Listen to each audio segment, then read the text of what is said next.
Man, my phone getting a lot of work today. Uh, we back. Episode 56, 100 Simple Life Truths. Y'all might hear a little buzz in the background. That's because I am encoding a video that I'm gonna drop on YouTube probably right before I drop this one. Probably right before I drop this one. And it's a reaction video. It's a reaction video to another content creator. Shout out to him. All his stuff is gonna be in a link in that video, so whatever. Locking, locking. I'm on a level. I'm about to drop some videos today. We about to lock in today. This is episode 56, 100 Simple Life Truths. Come in. I am your host. Take a seat. Enjoy the content. Learn something about yourself today. Embrace yourself today, and get ready for monk mode. Monk mode starts today. For me, it started like maybe 2 days ago. Excuse me. For you guys, it's probably gonna start today. And monk mode is like I explained but like I'm gonna explain in the last video, is lock-in season. Lock-in season, 90 days of straight perfection, straight going towards being as perfect as you can be, getting your finances in order, getting your affairs in order, getting your money in order. Finances and money is the same thing. I apologize for repeating myself.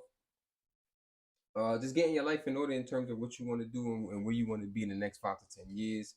Cutting off all the bullshit, working out, reading, and just locking in, cutting out people that you don't need in your life, cutting out content. Everybody might be on Instagram or whatever the case may be. Unfollowing those people and putting yourself on a schedule and putting yourself on a regimen to getting what you want out of life. Figuring out what you want out of life first and foremost, and then writing down and figuring out what it's going to take to get there, and then doing it. So 30 days of figuring out who you are, what you want out of life. No, 30 days of figuring out who you are, being as true to yourself as possible. 60 days of the first 30 days, adding that on to the next 30 days, which would be the 60 days, to figuring out what you want and how to put yourself in the best position to go and get what you want. And then the last 30 days is just straight grind and going to get it. Going and get it. Following your schedule, following your schedule to a T, having a calendar every day, what you need to do every day, what you're going to do every day, how close you're going to get to your goal. And then those last 30 days or the 90 days is just straight grind, straight grind, straight grind. And it only takes 21 days to create a habit. So in each of those 30 days, you're going to become who you are. You're going to become more of who you are. So it's not only going to be, oh, I'm doing this for 90 days. At the end of the 90 days, you're going to forget you was even on the challenge, and it's just going to become who you are. So it makes no sense to say I'm going to do this for 90 days anticipating not doing it after the 90 days. You might as well just do it forever. Just be on that grind forever. And the grind pays. The grind pays. But that's not what y'all here for. Y'all here for, as y'all can see the title, episode 56, 100 Simple Life Truths. Oh man, how scary it is to ask for help. Oh man, how scary it is to ask for help. If you know me, you know I never ask for help. I don't accept help. I don't accept favors or handouts, anything like that. It's hard for me to even accept things on my birthday, right? I'm just a man that's just, I feel like I should be self-sufficient and don't ask for help. Not saying I never did, not saying I never will. It's just, it's hard. It's scary. It's hard. People look at you weird. I ain't got time for all of that. I ain't got time for all of that. But let's see what he's talking about. Episode 56, how scary it is to ask for help. He starts off with saying, I remember a time in my life when I fucked up on a major scale and was just too scared and embarrassed to admit it. I didn't want to ask for help to remedy my situation because I didn't want people to think less of me. Facts. I've been in that place where um I've been in that place. I've fully been in that place where I was in a hole. I was just down and I just had to fight my way out. I had to figure it out and get myself out of it because I was damned if I was going to ask for help. And I'm still like that today in terms of I don't ask for help. Maybe this might change my mind. Maybe I might learn something about myself today. Now, I wouldn't speak to someone who judged me enough to think less of me. Facts, right? I'm a human being. You're a human being, and some sort of odd illiterate primate. We are bound to mess up and make mistakes. Genuinely, the largest casualty is our pride. I can't say that word. Certain words I just can't say. Generally, the largest casualty is our pride, right? Don't let your pride kill you. Don't let your pride kill you. Ask for help, and this is coming from somebody that doesn't ask for help, right? But I know what it is. If I'm really, I've never been in a position where I didn't trust myself to get myself out of whatever I got myself into. But if I'm really, really, really, really down and it's bad, I got people that I would ask for help. I would ask to help me, right? Because those people ask me when they need help. Right? And I don't judge people when they ask me for help because I know life is life and I know everybody goes through things. So you got to look at it that way. You got to look at it as the people that you're gonna ask for help, the people that you have in your circle that you're gonna ask for help, aren't gonna judge you, right? So bruised egos are minuscule but have the ability to feel amplified because beforehand. It's part of the fear we manufacture in our minds to avoid becoming uncomfortable, which is I agree. Yeah. Once fear only exists before the actual situation. Fear only exists before the actual situation. You're not going to be scared when you're in a situation and you're going to feel relieved when the situation is over because it's over. You're relieved, right? My ego has done much harm in my journey through life and being humble the poet. I almost let it get in the way of some of the greatest experiences and people I could have ever come across. Yeah, I agree. I agree with that for myself as well. Like I agree with that for myself as well. I've let my pride and my ego stop me from doing things or put me in positions where I shouldn't have been at the same time. So humbling on your pride and your ego, man. Once you control your pride and your ego, should be alright. Most of the things that have held me back are associated with my pride or what I feel others may think of me. Every day I work to shed that pointless concern. It's uncomfortable, but that's how I know I'm in the position to grow.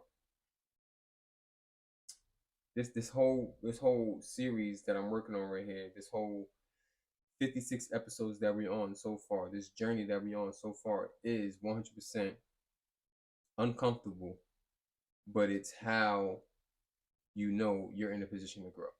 Every episode you should be getting closer and closer to growth. You should be growing after every episode. You should be having that self-reflection after every single episode and learning yourself after every episode. Taking the time in between episodes to reflect and dissect who you are and how your ego is a part of that. And a lot of people think ego is a male thing. Ego is a human thing. It's a human thing, right? So figuring out your ego and how it affects you in a positive and a negative way and being able to control it and hone it and understand it is part of what this journey is all about, right? Learning yourself. So do away with pointless concerns, trust yourself, and let it be. Let it live. Let it live. Just go through it head first, swinging, and once you're on the other side, it's bliss. It's blissful, right? He goes on to say, Sikh philosophy uses a great analogy of truth being the door the size of a mustard seed, while our pride is compared to an elephant. We need to shed it before we can move forward. Facts. Philosophy uses the great analogy that truth being the door. Okay. So our true selves is small compared to how big our ego is, right? So you need to shed the ego. Get rid of the ego. Get rid of the fear of judgment, rejection, whatever the case may be, and just go head forward. Go head forward. You're gonna get judged regardless. You're gonna get judged for the greatest things in the world that you do. You're gonna get judged negatively for how you feel about yourselves while you're on that. How you feel about yourself while you're on that journey is all that really matters. You know what I'm saying? So forget about people judging you. It's gonna happen regardless. You're not You're not removed or resolved from judgment. We're all gonna get judged. You're judging me right now. People watching this is judging me, and I'm perfectly fine with that. You know why? Because I'm comfortable with myself. You don't have to be comfortable with me. You know what I mean? You don't have to respect me, of course, but you don't have to be comfortable with who I am and what it is that I do with my life, how I choose to live my life. As long as I'm comfortable with myself, as long as you're comfortable with yourself, your ego sheds. The truth is, who you truly are is who you truly are, and don't let your ego stop you from being what you are. It is what it is. I can't say it's possible to be free of all pride, as that's too absolute for my reality. But I can at least attest. But I can attest that the more you let go, the more free you feel. Fact. You should take pride.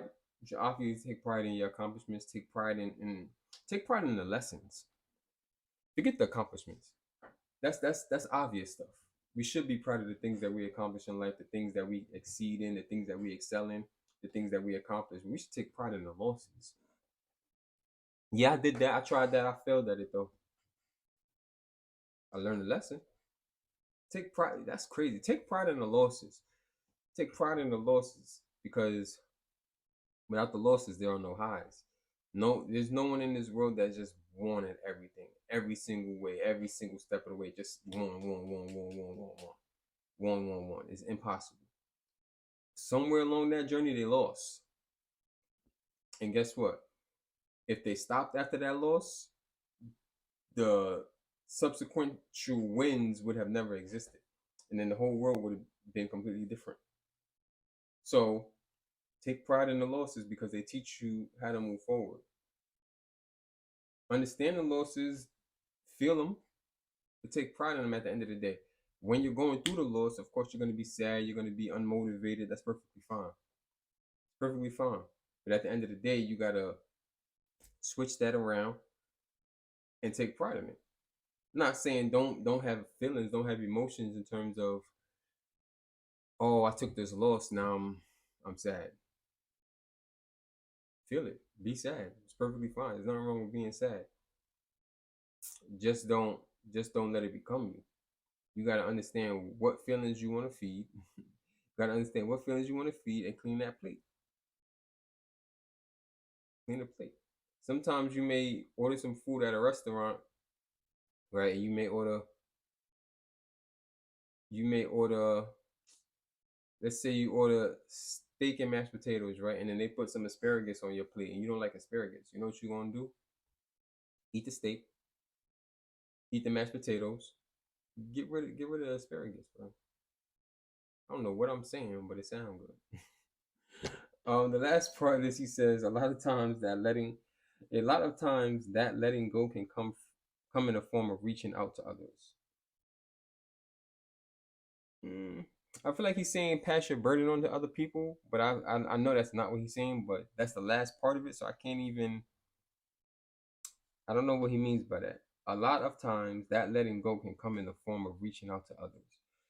So I guess I don't know. I guess you're not alone. For one, you're not alone. Overall, you're taking your journey alone, but you're not alone in your journey. There are outlets and people there to help you. People that's either on a journey themselves and have some insight on what they did, or people that have been through the journey and also have insight on what they did, or people that need to hear your story so they can get on their journey. Even the story of your losses can motivate someone to get on their journey in general. So I guess what he means with this part is there are people that you can ask for help.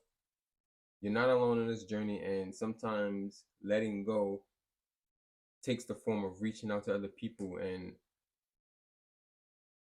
not necessarily letting go of what you're going through. Not necessarily letting go of what you're going through, but just it kind of is letting go and letting someone else handle it, but at the same time, you're there to handle it as well. To be honest, I don't know what he means. I'm gonna be honest with you. I'm trying to come up with some type of scenario of letting go comes in a form of reaching out to others. I don't know. I don't know because that's just not me as a person. I don't let go by giving my burden to other people. And I know that's not what he means, but that's how I'm interpreting it. You may be interpreting it differently, and that's perfectly fine. That's what the human experience is. It's everyone experiencing something different as a collective, right? And if you feel differently about, if you can understand this and explain it to me in the comments, that'll be perfect. Because I just don't understand it. I just don't understand it, to be honest with you. Yeah. So that was episode 56. Monk Mode, the video that came out before this. I hope y'all all watch it, share it with your friends, family, people that you think may need to get into monk mode for the rest of the year. Next 90 days, which is going to turn into the rest of the year and eternity, because it is wow. I didn't even realize the date. It's 9/11 and it's 12:38 p.m. I didn't even realize the date. Other than that, that's it. That's all I got today. That's all I got. Probably not today, but for this episode, I might record it again later. I got some homework. I got some homework. Y'all know the vibe. I got some homework I gotta get into. I want to cook today. I want to relax, chill, watch a movie maybe. And monk mode. I might not even watch a movie. I might just straight grind, just drop all day. Monk mode, homework, grind, love, respect. This was episode 56, 100 Simple Life Truths. I was your host. You was the witness to greatness. And I'm out.